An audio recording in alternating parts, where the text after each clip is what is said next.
하느님이시요 사람이신 그리스도의 시.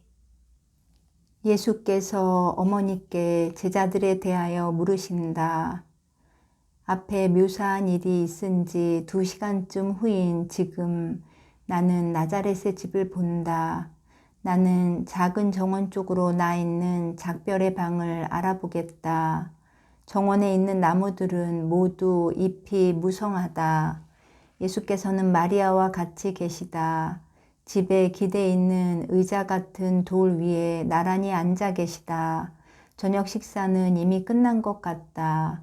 다른 사람들은 혹 있다 해도 아무도 보이지 않으니까 벌써 물러갔다. 어머니와 아들은 서로 다정스러운 대화를 즐기신다. 내 마음속의 목소리는 예수께서 이번에 나자렛에 돌아오신 것이 세례와 광야에서의 단식과 특히 사도의 집단을 모으신 후에 처음 몇 번 돌아오신 것 중에 드는 것이라고 말한다. 예수께서는 어머니께 당신의 첫 번 복음전도 기간과 사람들의 마음을 처음으로 사로잡으신 것에 대한 이야기를 하신다. 마리아는 당신의 예수의 말을 골똘히 듣고 계시다. 마리아는 요새 고통을 겪으신 것 같이 더 창백하시고 더 야위셨다. 그분의 눈 아래에는 많이 울고 깊이 생각한 사람처럼 거무스레한 물이 2개가 생겼다.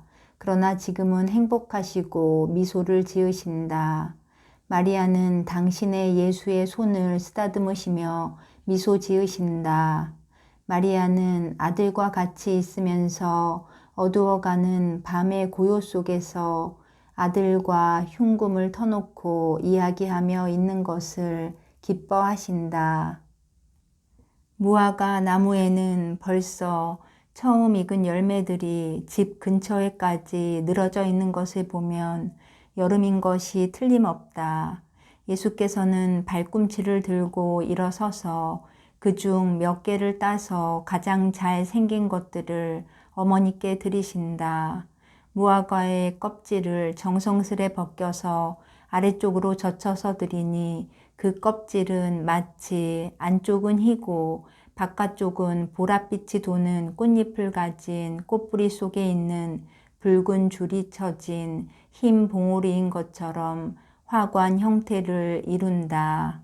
예수께서는 그 과일들을 손바닥에 놓아드리면서 그것을 맛보시는 어머니를 보고 빙그레 웃으신다. 그러다가 갑자기 물으신다.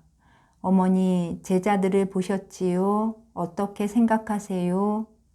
3번째 무화과를 입으로 가져가시던 마리아는 머리를 들고 손을 멈추고 소스라쳐 예수를 바라보신다. 이제 그 사람들을 모두 어머니께 보여드렸는데 어떻게 생각하세요? 하고 예수께서는 계속 물으신다. 그 사람들이 너를 사랑하고 내가 그 사람들에게서 많은 것을 얻을 수 있으리라고 생각한다. 요한은 내가 사랑할 줄을 아는 것처럼 사랑해라. 그 사람은 천사 같은 사람이다. 베드로도 착하다.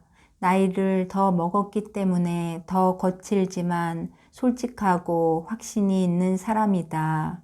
그 동생도 마찬가지이고 지금 그 사람들은 그들이 할 수 있는 대로 너를 사랑한다. 이 다음에는 너를 더 사랑할 것이다. 사촌들도 확신을 가지고 있는 지금 내게 충실할 것이다. 그러나 가리옷의 사람은 얘야, 그 사람은 내 마음에 들지 않는다. 그 사람의 눈이 맑지 않고 그의 마음은 한층 더 맑지 않다. 나는 그 사람이 무섭다. 어머니께 대해서는 아주 공손한데요. 너무 공손하다. 내게 대해서도 대단히 공손하다. 그러나 그에게는 내가 선생이 아니라 미래의 왕이다. 그가 특권과 돋보이게 하는 광채를 얻어내기를 바라는 미래의 왕이란 말이다. 그 사람은 가리옷에서 다른 사람들보다 조금 나은 사람일 뿐 아무것도 아니었다. 그래서 그 사람은 내 곁에서 중요한 역할을 맡기를 바라는 것이다. 그리고 오 예수야, 나는 사랑을 어기기를 원치는 않는다마는 이런 생각을 하고 싶지 않는데도 생각하게 된다. 즉 내가 그 사람의 기대를 저버리게 되는 경우에는 서슴지 않고 내 자리를 빼앗거나 빼앗으려고 할 것이다. 그 사람은 야심이 있고 탐욕이 있고 타락했다. 얘야, 그 사람은 내 사도가 되기보다는 오히려 이 세상에 어떤 왕의 궁인이 되기에 알맞은 사람이다. 나는 그 사람이 무섭다. 그러면서 어머니는 그 창백한 얼굴에 겁에 질린 두 눈으로 당신의 아들 예수를 바라보신다. 예수께서는 한숨을 쉬시고 곰곰이 생각하시다가 어머니를 바라보시며 다시 용기를 북돋아드리려고 미소를 보내신다. 어머니, 그 사람도 우리에게 필요합니다. 그 사람이 아니면 다른 사람일 것입니다. 제 집단은 세상을 대표해야 하는데 세상에는 모든 사람이 천사 같지 않고 모든 사람이 베드로와 안드레아의 기질을 가지지는 않았습니다. 만일 제가 모든 완전한 사람을 선택했더라면 병든 가엾은 영혼들이 어떻게 감히 제 제자가 되겠습니까? 어머니, 저는 타락한 것을 구제하러 왔습니다. 요한은 제 스스로 구원을 받았습니다. 그러나 그렇지 못한 사람이 얼마나 많습니까? 나는 레위는 무섭지 않다. 그 사람은 구속되기를 바랐기 때문에 구속되었다. 그 사람은 그의 세금 징수대와 동시에 그의 죄를 떠나서 너를 따라오려고 영혼을 새롭게 했다. 그렇지만 가리옷의 유다는 그렇지 않다. 오히려 그의 야비한 낡은 영혼은 점점 더 교만에 사로잡힌다. 그러나 얘야, 너는 이 일들을 다 알고 있으면서 왜 내게 묻느냐? 나는 너를 위해 기도하고 우는 일밖에는 할 수가 없다. 너는 선생이다. 내 가엾은 어미에게도 선생이다. 환상은 여기서 끝난다. 사도들의 인간성, 그것은 얼마나 둔했었느냐. 예수께서 말씀하신다. 작은 요한 마리아 발도르타의 애칭. 오늘 할 일이 많다. 그러나 하루가 늦었기 때문에 천천히 걸어갈 수가 없다. 나는 오늘 이 일을 위하여 내게 힘을 주었다. 환상 4번을 보여준 것은 순환을 준비하는 마리아의 고통과 내 고통에 대하여 내가 말할 수 있게 하려고 보여준 것이다. 나는 이 이야기를 내 어머니에게 바쳐진 날인 어제 토요일에 했어야 했지만 너를 불쌍히 여겨서 안 하였다. 오늘은 허비한 시간을 만회하기로 한다. 내가 내게 알려준 고통 후에 마리아는 이런 고통도 당하셨다. 마리아와 함께 나도 당하였고 내 눈은 가리옷의 유다의 마음속을 환히 보고 있었다. 아무도 하느님의 지혜가 그 마음을 깨달을 수 없었다고 생각해서는 안 된다. 그러나 내가 어머니께 말씀드린 것과 같이 우리에게는 그 사람이 필요하였다. 그가 배반자가 된 것은 그에게 정말 불행한 일이다. 그러나 되풀이해서 말한다마는 그 사람은 우리에게 필요한 배반자였다. 그는 엉큼하고 교활하고 탐욕스럽고 음란하고 도둑질을 하는 사람이었다. 그러나 한편으로는 영리하고 다른 제자들보다 학식이 더 있어서 모든 제자에게 자기를 인정하게 할 줄을 알았다. 대담하여 어려운 일도 잘 해결하였다. 무엇보다도 그의 마음에 드는 것은 두각을 나타내는 것이었고 내 곁에서 그가 신임을 얻는 자리를 강조하는 것이었다. 그는 자발적인 애덕의 결과로 남의 일을 보기 좋아하는 사람이 아니라 너희들이 협잡꾼이라고 부를 그런 사람의 하나였다. 이로 인하여 그는 돈주머니를 맡아 가질 수가 있었고 여자들을 가까이 할 수가 있었다. 이것들이 그의 특권 있는 임무인 셋째 일과 더불어 그가 미친 듯이 좋아하는 두 가지 일이었다.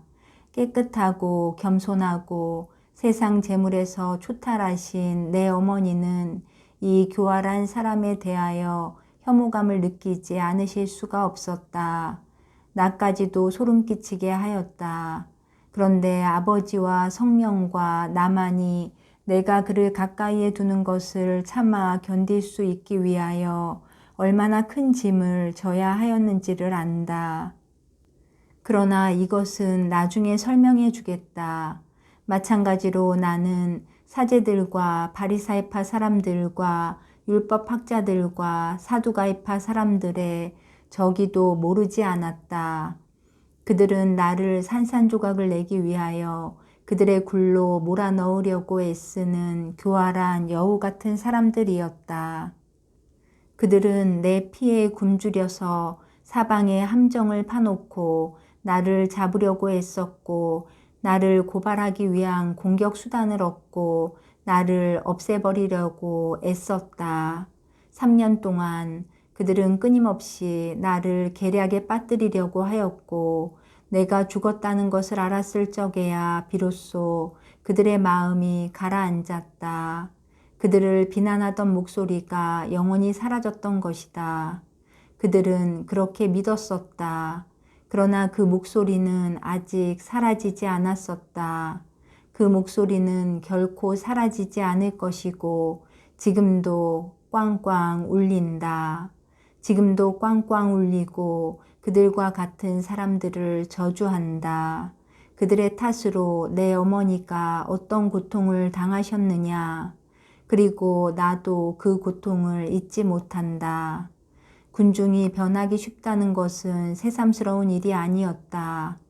군중은 길들이는 사람의 손에 채찍이 들려 있거나 배고픔을 달래주는 고깃덩어리를 줄 때에는 그 손을 핥는 맹수와 같다. 그러나 길들이는 사람이 넘어져서 채찍을 쓸 수 없게 되거나 그를 만족시켜줄 음식을 가지고 있지 않기만 하면 그에게 달려들어 산산조각을 낸다. 처음에 열광하는 순간이 지난 후에도 진리를 말하고 선량하기만 하면 군중의 미움을 사게 된다. 착함은 채찍을 없애고 착하지 않은 사람들로 하여금 두려워하지 않게 만든다. 그래서 호산나라고 말하고 나서 십자가에 못 박으시오 하고 외친 것이다. 스승으로서의 내 생애는 이 두 가지 외침이 가득 찼었는데 마지막으로 외쳐진 것은 십자가에 못 박으시오 하는 것이었다. 호산나는 가수가 높은 음에 올라가기 위한 숨을 얻으려고 하는 호흡이다. 마리아는 성금요일 저녁에 그의 아들에 대한 죽음을 요구하는 외침이 된 거짓 호산나 소리를 당신 안에서 다시 들으셨고 그로 인하여 심장이 꿰뚫리는 듯한 고통을 겪으셨다. 이것도 나는 잊지 못한다. 사도들의 인간성, 그것은 얼마나 둔한 것이었느냐. 나는 하늘로 향하여 올리려고 덩어리들을 팔에 얹고 있었는데 그 무게가 팔을 땅 쪽으로 끌어내렸다. 가리옷의 유다처럼 자기들을 이 세상 왕의 신하로 보지 않던 제자들도 유다와 같이 기회만 있으면 옥좌에 나 대신 올라가려고 생각하지 않던 제자들도 언제나 불안스럽게 영광을 추구하고 있었다. 내 요한과 그의 형이 천상의 일에 있어서까지도 신기루와 같이 사람들의 마음을 사로잡는 그 영광을 바란 때도 있었다.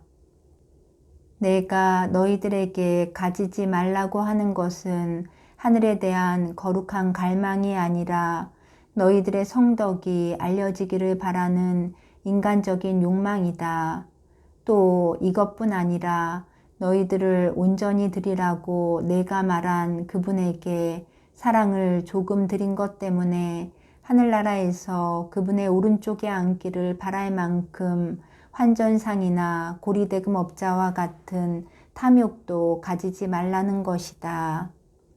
안 된다, 내 아들들아, 안 된다. 우선 내가 마신 잔을 끝까지 다 마셔야 한다. 다 마시라고 말한 것은 미움 대신에 준 사랑으로, 관능의 충동에 반대하는 정결로, 시련 중에 용맹으로, 하느님과 형제들에 대한 사랑으로 마시라는 뜻이다. 그리고 자기의 의무를 다하고 나서도 역시 저희들은 무익한 종들입니다 하고 말하고, 너희들의 아버지이기도 하신 내 아버지께서 당신 인자로 당신의 나라에 자리를 주시기를 기다려야 한다. 내가 총독 관저에서 인간적인 것을 모두 벗어버린 것을 내가 본 것과 같이 모든 것을 벗어버리고 다만 생명이라는 하느님의 선물에 대한 존중과 우리가 이 세상에서보다 하늘에서 더 이익을 줄 수 있는 형제들에 대한 존중이라는 필요 불가결한 것만 남겨두고 어린 양의 피로써 희귀한 불멸의 옷을 너희에게 입히는 일은 하느님께 맡겨드려야 한다.